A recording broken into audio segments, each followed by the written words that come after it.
asụkwa m mmadụ ya ji rụọ ụnụ na canal. But the problem is that na emenye ka o mere ibe ya obi adị ya mma.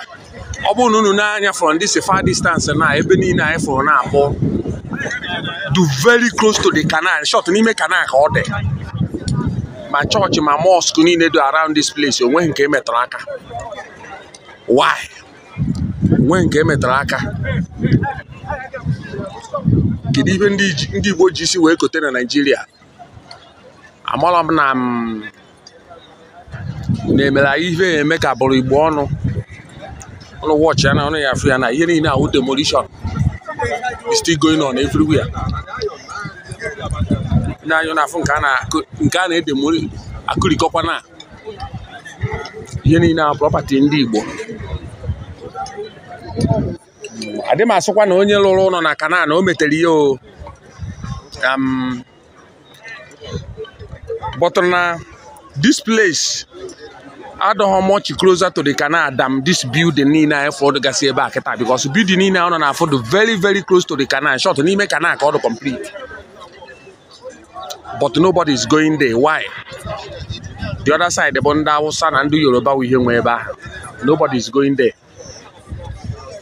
Mgbe ọ na gọọmenti chọrọ ịlụ ga akpọrọ ka ha ya ewepụtaliri one law ihe defendinwu. And this is billion ndị Igbo.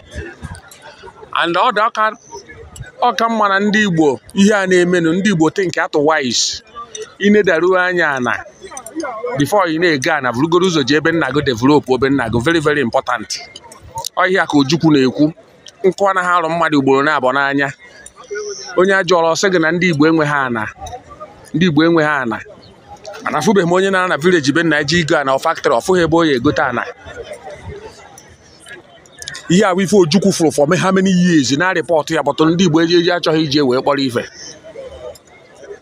Iju asị gị na Lagos is no man's land. Lagos is a no man's land. Ife a bụ ihe onye Igbo chọrọ iwesi ego na Lagos ji akasị onwe ya obi.